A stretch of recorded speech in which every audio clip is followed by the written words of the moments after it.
Michael C. Hall secretly stalked strangers to prepare for Dexter. Michael C. Hall went to unsettling lengths to get into character as Dexter Morgan. After landing the role, he spent time in New York City following random people to practice being a stealthy predator. Hall would pick a lone stranger, say someone leaving a restaurant, imagine them as Dexter's next victim, then quietly tail them from about a block behind. He had no intention of harming anyone, but he wanted to see if he could shadow someone without getting caught. This creepy method acting experiment apparently worked, and it helped Hall deliver one of TV's most chilling, convincing serial killer performances. Number 2. Rita's actress first audition to play Deborah. It's hard to imagine anyone but Jennifer Carpenter playing Deborah Morgan, but Julie Benz, who portrayed Rita, originally tried out for that role. Benz auditioned to be Dexter's foul-mouthed sister, Deborah, before the producers instead cast her as Dexter's gentle girlfriend then wife, Rita Bennett. This casting twist is especially ironic given Rita's very different personality and fate. In hindsight, the swap was fortuitous. Ben's warmth as Rita and Carpenter's edginess as Deborah each proved to be perfect fits, even if they initially read for opposite parts. Next up at number 3. On-screen siblings, off-screen marriage. One of the show's strangest real-life twists was the romance between the actors who played Dexter and Deborah, Michael C. Hall and Jennifer Carpenter. The two developed a relationship during filming and secretly eloped in late 2008, even as they portrayed adopted siblings on screen. For over a year, fans didn't know the duo were married until they arrived together at the 2009 Golden Globes, shortly after tying the knot. Though they divorced in 2010, Hall and Carpenter remained close friends and kept their personal issues separate from work, continuing to convincingly play brother and sister for years after their split.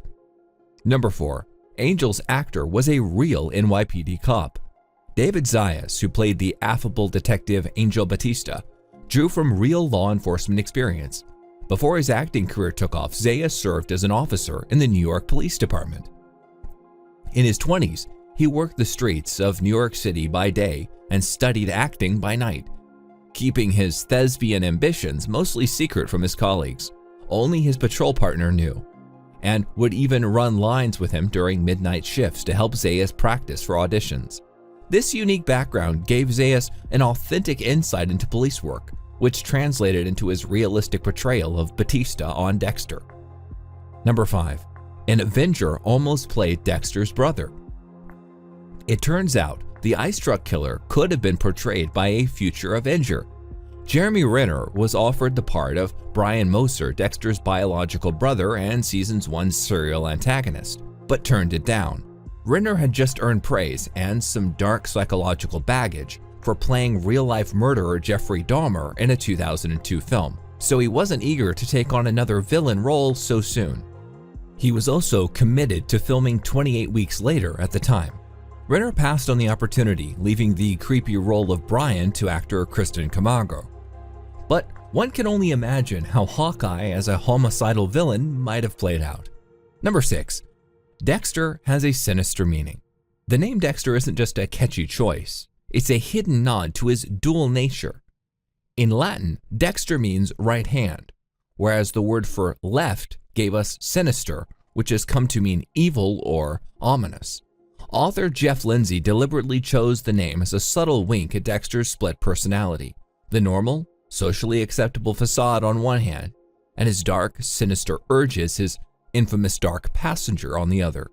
In essence, Dexter Morgan's very name hints at the contrast between his outward charm and his secret life as a killer, a clever linguistic Easter egg built into the character from the very start. Number 7. Dexter's creator had a bizarre inspiration. The whole concept of a vigilante serial killer came to author Jeff Lindsay in an unexpected moment.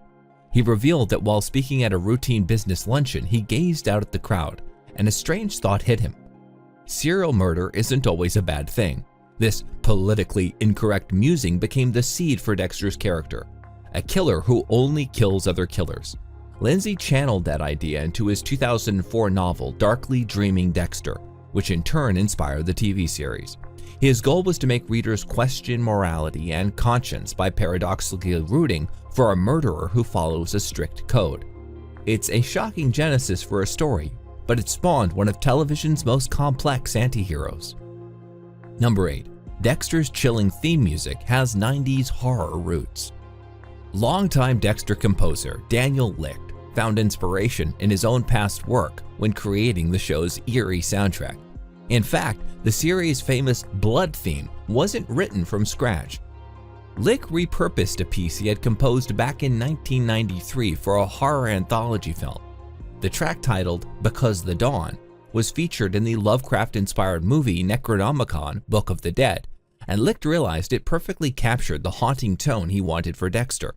By giving new life to that chilling music, he set the mood for the show's darkest moments. Many fans never knew the goosebump-inducing Blood theme actually began as a deep cut from 90s horror lore. Number 9. Trinity Killer was based on a real person. Arguably, Dexter's most terrifying villain, the Trinity Killer, has eerie parallels to an actual murderer. The character was inspired by Dennis Rader, infamously known as the BTK Killer, who, like Trinity, lived a double life as a family man and church leader while secretly killing for years.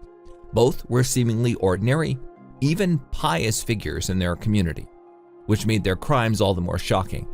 Actor John Lithgow brought Trinity to life with nuance, portraying him as more than just a monster. Lithgow noted that Arthur was an evil man who does not want to be evil, essentially a dark mirror of Dexter himself. This real-life inspiration and complex characterization are why Trinity remains one of the series' most memorable and disturbing antagonists. Number 10. Rita's death scene was surreal behind the scenes. Rita Morgan's sudden death in the season 4 finale left viewers horrified, and even the crew found the scene haunting to film because it involved filling a bathtub with blood.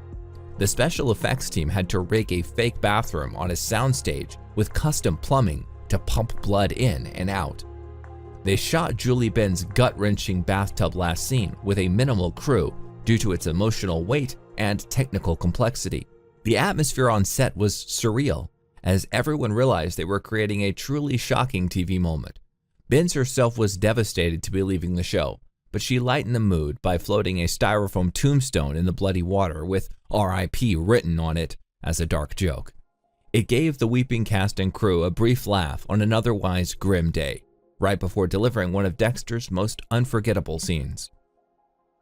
Number 11. A Dexter promo angered an entire city.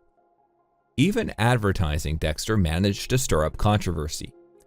A 2008 Australian promo for the show featured Michael C. Hall, in character as Dexter, casually telling a stranger at an airport that he's headed to Adelaide because it has more serial killers per capita than any other city in Australia. This offhand line did not sit well with Adelaide's real-life residents or tourism officials, who complained about their city being branded. An Aussie tourism spokesman blasted the ad for painting Adelaide in a negative light. Of course, the uproar only generated more buzz for Dexter Down Under, a prime example of no such thing as bad press, as the controversy itself drew attention to the series. Number 12. Dexter's lead actor kept filming through cancer. Season 5 of Dexter was secretly one of the toughest for Michael C. Hall, not because of the scripts, but because the actor was battling cancer in real life. Hall was diagnosed with Hodgkin's lymphoma in 2009, right after season 4 wrapped. Determined not to disrupt the show, he continued filming while undergoing chemotherapy, keeping his illness private on set. The only visible sign was hair loss. Hall wore a knit cap to award ceremonies and even donned a wig during shooting to maintain Dexter's appearance. By April 2010, he announced he was in full remission. Fans were amazed to learn that during some of Dexter's darkest on-screen moments, Hall himself was quietly fighting a very real battle and winning. Number 13. Dexter was supposed to die in the finale. The much-debated series finale that we saw, Dexter faking his death and becoming a lumberjack, wasn't the original plan at all. Show writers initially envisioned a far more final ending for our anti-hero, one that Showtime executives ultimately vetoed. In fact, former showrunner Clyde Phillips revealed the idea. Dexter on an execution table about to be given a lethal injection, realizing that the entire series had just been flashing before his eyes in his last moments. In this scrapped ending, Dexter looks out to see all of his past victims watching from the gallery as he dies, a poetic justice for the serial killer. The network, however, was adamant that Dexter survive. They wouldn't let us kill him, one producer said, hoping to keep the door open for future possibilities. The behind-the-scenes mandate led to the controversial finale that aired, though many fans still wonder how the original chilling ending might have felt. Number 14. Deborah dropped nearly 1,000 F-bombs. Dexter's foul-mouthed foster sister, Deborah Morgan, had a truly record-setting potty mouth. Across 8 seasons, Deb, played by Jennifer Carter, unleashed a torrent of profanity, most notably the F-word, in almost every episode. One dedicated fan actually counted every single F-bomb she ever uttered on the show. The final tally? 996 F-bombs in total. This astonishing number cements Deb's status as one of TV's most expletive-loving characters. We're pretty sure no other police lieutenant has ever cursed quite like her. Carpenter once jokingly speculated about a swear jar on set. If there was, Deb would be deep in debt. Number 15. Real killers drew inspiration from Dexter. Perhaps the most disturbing fact of all is that Dexter Morgan's fictional crimes have inspired copycats in the real world. In 2009, a 17-year-old Indiana boy named Andrew Conley strangled his 10-year-old brother and later told police he felt just like Dexter while committing the murder. Around the same time in Canada, aspiring filmmaker Mark Twitchell became obsessed with Dexter and decided to act it out for real. He built a plastic-wrapped kill room in his garage to lure victims and succeeded in murdering a man in 2008. Dubbed the Dexter Killer in the press, Twitchell was caught and convicted, and investigators found he had been mimicking the techniques from the show. He even continued watching Dexter in prison and sketched pictures of Michael C. Hall as Dexter. These chilling cases show the dark flip side of a popular TV series, a reminder that Dexter's influence escaped the screen and entered reality in ways no one expected.